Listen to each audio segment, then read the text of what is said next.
I've been using 8-bit do for the past 9 months. But this one just became my main. Enter FlyDigi Vader 3 to slay the rest of the controller in your hand. Sort of. I bought this controller with the dock and both came separately into boxes. Inside you get a welcome card, controller, USB-C cable, 2.4 GHz dongle and a quick guide manual in Chinese language. If you want to read the English version, you can scan the QR code at the front. But it's a very simple manual. They also built a flap on the inside box to make it easier for you to take it out. The dock, just a dock and a box. As usual with FlyDigi, Vader 3 takes the Xbox body design. The surface texture of this controller is a bit on a smooth side, slightly smoother than Xbox One S and much smoother than Xbox Series. This slippery texture hugely because the finishing they use on this controller. Despite it looks matte, it's actually close to satin finish, which make it looks kinda slick to the eyes. Grip also similar to Xbox One S with deep curve, unlike series controller. The controller also slightly heavier than Xbox, despite it just have 800 mAh battery. Usually for this weight, most controllers have 1000 or more users. Those weight also give out the premium feels of the controller. Typical Asian where we judge heavier stuff has more quality. The dock only allows for charging, but you can also plug in the 2.4 GHz dongle at the back. This dock is heavier than the controller. It has a magnetic pull when docking to align the controller, but it doesn't has the click. It also doesn't has auto connect and disconnect function, and the protruding dongle do looks like a sore thumb. Looks cool, but I wish I can put the dongle inside the dock. The light bar has very nice transition to it and I don't feel it distracting. Overall looks a bit gamerish looks and a bit of pro feels. This is the first FlyDigi controller with Hall sensor joystick. But like the rest, this one also made by K-Silver. The design is different than the one designed by Gulkit, but same joystick can be found in Game 34 Khalid, G7 SE and Matchnaki G5 Pro. There's not much wobble with this joystick, telling us the new design from K-Silver has improved a lot more than the older style. Although I can clearly tell this joystick also a lot lighter to push than Gulkit design. Less wobbly stick also means you can employ a smaller dead zone. Note that for non-pro version, it only has standard joystick type. Hall sensor only on pro version. Out of the box, the controller was set with 0 dead zone. You can just shake the controller to register an input because it's so light. I personally set the dead zone between 5 to 10%, which is my sweet spot. Circularity cannot be changed and the profile is almost close to classic profile. Joystick cap has a rubber texture to it, and like my FlyDigi Direwolf, I'm expecting the same durability with this cap. It does fit DualSense control free thumb grip, but you need to force it because it's slightly wider. Else, you can just use thumbstick condom. If you don't want to use protection, you can just buy the thumbstick from their store because it is replaceable. Thumbstick also has medium height, just like Xbox, albeit slightly recessed into the body. On rotation, the smoothness almost like gliding on ice. Perfect. Trigger is Hall sensor trigger with a mixed profile of Xbox One S and Xbox Series. Trigger length and width is closer to Xbox One S, but they put a dotted texture on the front side, which a design from Xbox Series. The same thing can also be said to the bumper.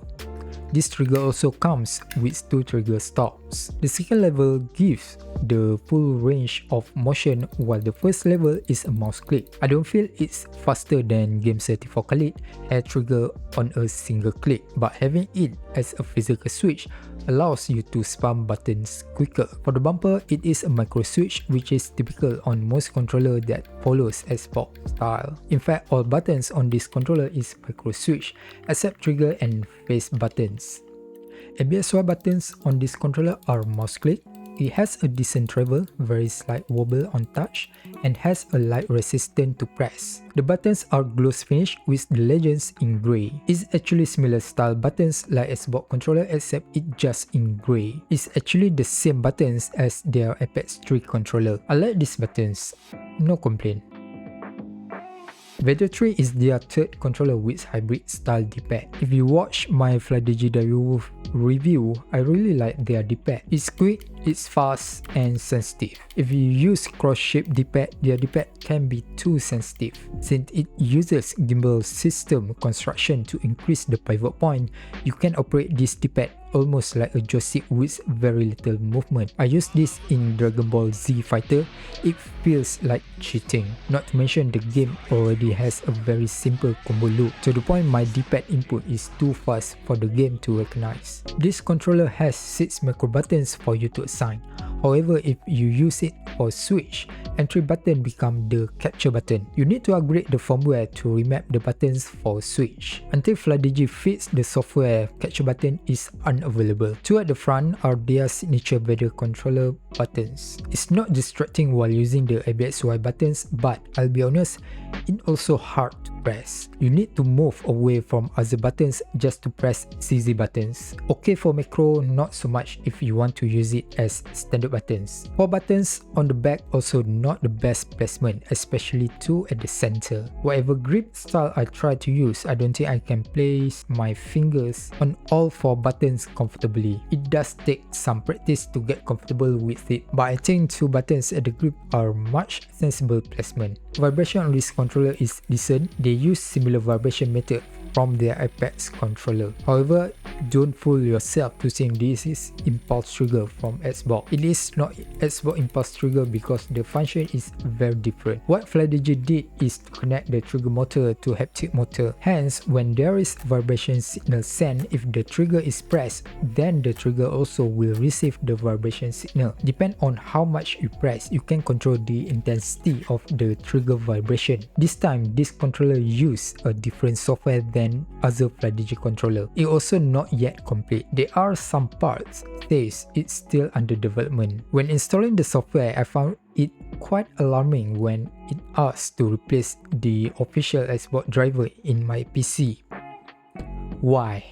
Why you need to go this far? In fact, why we even need to install this? Why can't it be a standalone software?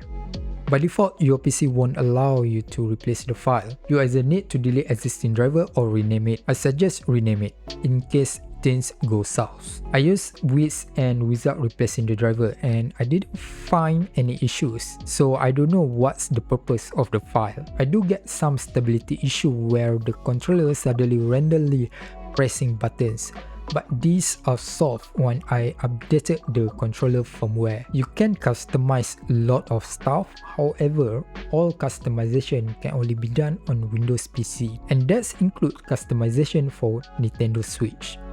Except capture button is still under development. All buttons except these 2 at the bottom can be remapped to other buttons, macro or assigning turbo to it. Joystick sensitivity kind of confusing and took me a while to figure out that the horizontal axis is the input distance and vertical axis is the output. The pointer also not really accurate where it can go slightly into the dead zone if you push to the left. Gyro has 2 modes, FPS and racing, which correspond to which axis the gyro is more sensitive, either rolling or left-right movement. The software also allows you to adjust the sensitivity, a function which only FlyDigi employs. Other controllers never give a proper sensitivity adjustment. On trigger tab, you can adjust the strength of the trigger, though I found the default value is good enough not to be distracting. General tab is for adjusting the light bar and haptic feedback. Depend if you bought the dock or not, which I highly suggest you get it. You might want to switch off everything over here. At 100%, haptic feedback does feel too strong for me. Personally, default value here has decent details. By default, this profile system is switched off. You should switch it on if you jumping games a lot. Also, you can adjust the sleep time at function tab. Aside from that, you can assign profile to your games, but you must run the games from the software. It only detects Steam games and it's not even all games, so I just stick with switching profile. This controller might be the best wireless controller. Despite its average polling rate is slower than DualSense and DS4, it has much smaller latency, where around 30% of the latency is at 1 millisecond or 1000 Hz. None of Sony controller can manage to hit 1 millisecond latency. Plus, Sony controller use Bluetooth which is susceptible to crowding. Accuracy wise, this controller is not the best, but if you compare their graph, you will see that Vader 3 has slightly better output. Before, the best for wireless controller is Xiaomi Elite Pro, but now the crown has been lifted and moved to Vader 3 Pro. Despite all of this, you still need to ask yourself, is 0.5 to 1 millisecond difference is significant or not? Because frankly speaking, I can't tell the difference. For Switch and Bluetooth, the performance is about 250 Hz. Note that the result is janky because Switch mode is conflicting itself with the Bluetooth mode. However, poly rate for Bluetooth alone is 100 Hz. On wired performance, this controller is not the best. It's just decent. Out of the box, it already overclocked to 1000 Hz. Lowering the poly rate does not improve the latency accuracy. You only manage to clock at around 400 Hz, which is not a great result for wired controller. Comparing to the rest, it's still above average, but I don't think wired is a feature you want to look for in this controller. There are 4 screws on this controller and you don't need a long bit screwdriver for this. However, I can confidently say there will be a few tabs at the bottom and top side which easily break. I don't open this yet, but hopefully they don't put sticky tape like what they did to FlyDigi Gyro, revealing at the corner. Like their Apex controller, you can buy few accessories such as the dock, thumbstick and phone clip. For Android, you want to use their app to configure the controller. There is 2 modes inside, one is classic and another is FlyDigi Flash Play. For games that doesn't support gamepad like Genshin on Android, you want to use the Flash Play mode. The mode will allow you to remap the touch input without enabling USB debugging mode. For games that support controller, you want to use classic mode. Depends on the app. Sometimes it doesn't work with Flash Play mode like this teleprompter app. You also don't get onboard profile system except what is stored in the app. For iOS, this gamepad is problematic. It only detected by the FlyDigi app but will not work with anything above iOS version 13.4, which is 3 generations older than current iOS. You can switch to classic mode to mimic a sport controller. This way the controller can be used like a common gamepad in games that sports controller input such as Genshin. For Switch, it works out of the box, but you still need to use PC to configure the controller to your liking. There is no instruction anywhere on how to calibrate the controller, but the calibration almost identical to FlyDigi Gyro and Apex controller. While connected, press the pad up, select and start to initiate the calibration. At minimum, rotate thumbstick 2 times and press the trigger 2 times. Then press the pad up, select and start to close the calibration mode. To calibrate gyro, press the pad down, select and start while the controller resting on a flat surface. It will close the gyro calibration by itself. Price wise, the cheapest deal I found just for only the controller is 56 bucks. When you include the dock, it can go 70 bucks. And if we include shipping, it will be 75. Mind that at the time of this video, I only saw Vader Pro in AliExpress, Lazada and Shopee. For non-Pro version, it goes even cheaper on AliExpress. The last time I saw Pro version on Amazon, it was 75 bucks without the dock. Last time I checked, only non-Pro version on sale at 70 bucks. For 5 bucks different, I think better just get Pro version. At this time too, ABXY is selling their ultimate controller for only 60 bucks, which is insane. There's only 2 colors variant correspond to Pro and non-Pro version. Grey color is non-Pro while black is Pro version. Different with Pro is just Hall sensor joystick.